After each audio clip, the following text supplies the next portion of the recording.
Bonjour à tous, je m'appelle Gary Giroyan, j'ai 27 ans. Je suis maître international depuis mes 16 ans et je suis enchanté de travailler aujourd'hui avec vous. Je vais vous présenter une série de vidéos sur les notions stratégiques aux échecs. Donc on va travailler à partir de faiblesses, comment les exploiter, comment les identifier, et puis on va aller plus loin. Évidemment, on va commencer en douceur, hein. Donc les premiers épisodes, ça va être assez simple. On va juste parler de notions, comme vous le voyez ici. Et après, on va regarder des parties ou des exercices concrets. Et on va essayer justement d'aller plus loin dans notre travail et de parvenir à la fin être un professionnel stratégique, comme, je sais pas, peut-être Karpov, disons. Ok, allez, commençons. Cette vidéo comportera 3 épisodes.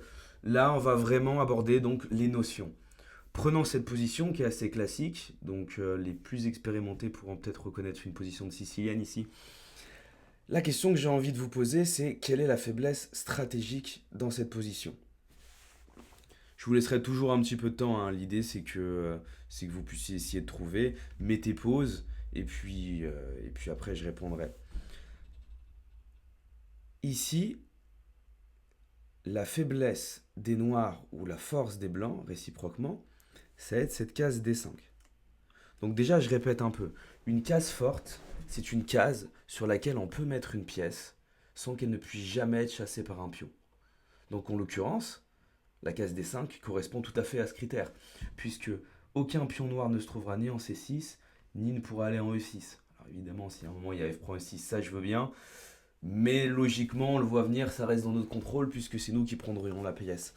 Donc ok, ici, la force, c'est la case D5. Petite chose aussi, les noirs ont une faiblesse. C'est le pion D6, qui est un pion qu'on pourrait appeler d'arriéré, tout simplement. Arriéré parce qu'encore une fois, aucun pion ne pourra jamais le défendre. Il devra passer par D4 pour être défendu, sauf que bon, il y a la case D5 avant, et ça, on va pas laisser faire. Ici, je vais donc vous demander, ok, cette question à peu près basique, quel coup vous joueriez avec les blancs? Donc toujours dans l'optique de cette contrôle de cette case D5. Petite pause, hein. Ok. La réponse est fou prend F6. Pourquoi on va prendre F6? Tout simplement en fait parce que cette case D5 est une case blanche.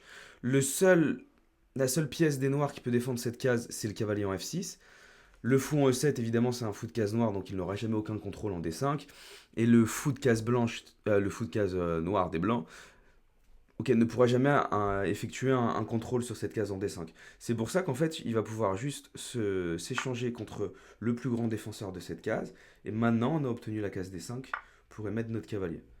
Et ici, les blancs ont tout simplement un gros avantage stratégique, un avantage d'espace. Le cavalier va dominer le fou, ce qui va nous permettre en fait d'être juste beaucoup mieux, tout simplement. Ça, c'est assez classique, hein. On retrouve souvent ce thème dans les siciliennes. Autre petite chose aussi, la meilleure pièce à mettre sur une case forte, c'est toujours un cavalier. En fait, c'est assez simple. Il faut juste se remémorer ça. Le cavalier, c'est vrai que s'il est sur une case centrale, il va contrôler beaucoup plus de cases que n'importe quelle autre pièce en général. Vous voyez, là, il y a quand même énormément de contrôle sur plusieurs cases. Il est offensif, il est dans le camp adverse. Les Nords voudront peut-être le supprimer à long terme, mais juste ça va être très compliqué ici d'y parvenir. Il faudrait sacrifier une qualité, ce qui est quand même très bénéfique pour nous. Donc ici, c'est la première chose qu'on peut parler, c'est les cases fortes. On va passer à un autre thème qui est assez simple aussi, qu'on a déjà abordé. Quelle est la faiblesse des noirs, je vous le redemande, ou sur quoi les blancs vont pouvoir jouer et créer un plan ici. En fait, on a une position qui est assez basique, mais l'idée de cette série de vidéos, c'est que parfois on va juste, au lieu de tomber dans du calcul pur et dur, déjà essayer de cibler les faiblesses de notre adversaire et de voir comment on va pouvoir mettre nos pièces pour attaquer cette faiblesse, mettre la pression à notre adversaire, le forcer à faire des coups défensifs. Et il n'y a pas toujours besoin de calcul. Je sais qu'au début, on est très tenté par les tactiques, le calcul, l'attaque. Là, le but, c'est de comprendre un peu mieux le jeu d'échecs. Alors, ce sera dur de l'utiliser tout le temps. On est humain, on va pas se mentir. Mais c'est vraiment ce but-là et ça vous servira. Donc ici, essayez de trouver un plan pour les blancs. Prenez votre temps. Essayez d'identifier la plus grosse faiblesse noire.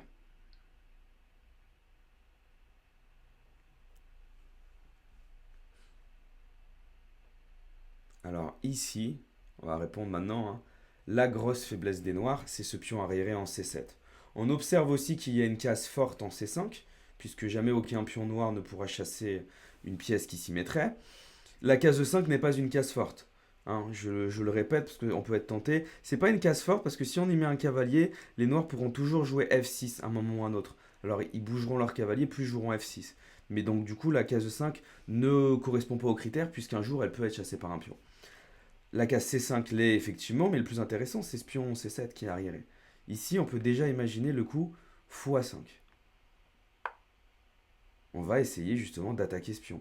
Les noirs vont être obligés de jouer tour C8. Et là, comment est-ce que vous continueriez pour attaquer cette faiblesse tout simplement? Plusieurs coups sont possibles.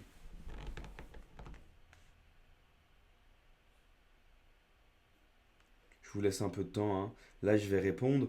En fait, on va essayer de doubler sur cette colonne C pour mettre la pression sur C7. Donc tour C5 déjà, c'est possible. Alors cavalier E4, c'est interdit parce qu'il y a tour prend D5, pardon. Et là, on gagne un pion.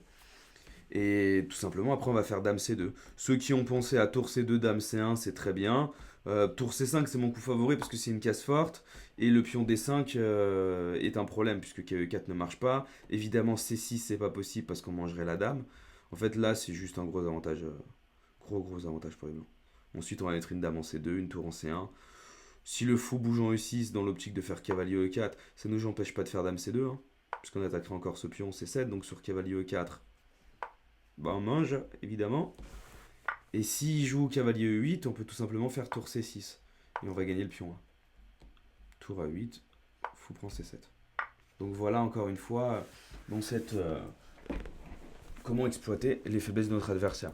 Franchement, c'est des notions là. Au début, ça va vous paraître assez simple et en réalité, ça l'est. Mais après, ça va être un peu plus intéressant. Ok. Cette troisième notion que je vais partager rapidement avec vous, c'est cette position et qu'est-ce que vous pouvez en dire? Quelles sont les faiblesses des noirs et comment les exploiter?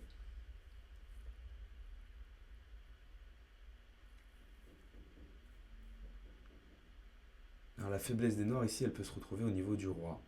Le roi, on sent qu'il est faible, en particulier sur les cases noires. On aimerait pouvoir mettre un cavalier en D6.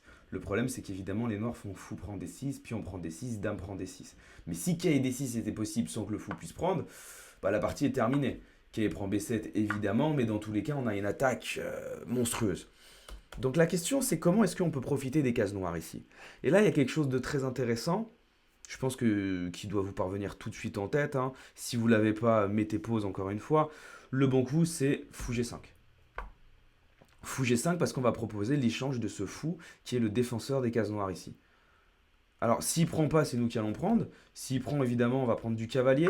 Alors, on prend du cavalier et non de la dame. Pourquoi? Car ici, les noirs ont un roi qui est faible. Donc, notre meilleur attaquant, c'est la dame. Est-ce qu'on a intérêt à échanger notre meilleur attaquant quand le roi est faible? Évidemment, non. Si on est mené 1-0, exemple au foot, on va pas sortir nos attaquants. Là, c'est pareil. Sauf qu'on n'est pas mené. K prend G5. Et évidemment, on va mettre le cavalier en D6 plus tard. Les noirs ont beau faire roc, K D6, et ça va être un avantage monstrueux. Évidemment, hein, attention, petite tactique quand même. Je ne sais pas si certains d'entre vous se sont dit, je peux mettre mon cavalier en D6 tout de suite. Là, dame prend D6, et je gagne une pièce. Parce que si tu reprends ma dame, hop là, moi je reprends la tienne. Et je suis gagnant. Donc voilà, on va éviter de faire ça.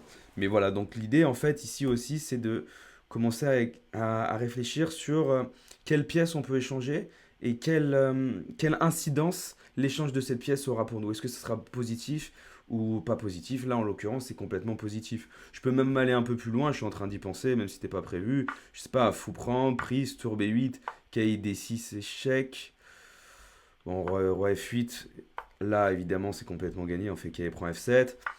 Mais j'ai une question, c'est est-ce que vous pensez que l'échange de ce cavalier contre ce fou est bon? Je pense que c'est assez évident. La réponse est effectivement non. Au-delà même du K prend F7 qui gagnerait la partie, K prend B7, c'est pas un bon coup, tout simplement parce que ce cavalier est monstrueux, il est incrusté dans le jeu des noirs et a beaucoup d'attaques, de menaces, de possibilités, tandis que le fou en B7 est très mauvais. En fait, c'est un fou même qu'on peut dire que c'est un fou de française. Vous voyez la structure E6, D5, C4, c'est très très française. C4 est quand même un mauvais coup, mais voilà. Et en fait, tout simplement, ce fou ne pourra jamais sortir, il est bloqué par ses pions. Donc il n'y a aucun intérêt à échanger ce cavalier contre ce fou. Voilà, donc c'est fini pour la première série de vidéos, c'est assez court, on va en reprendre encore, et à partir de l'épisode 4, ça commencera à y aller un peu plus fort. Mais déjà, c'est important de bien avoir tout ça. On va prendre du temps pour avoir les fondations, et après on ira plus loin. Ok? Bon, je vous retrouve pour l'épisode 2.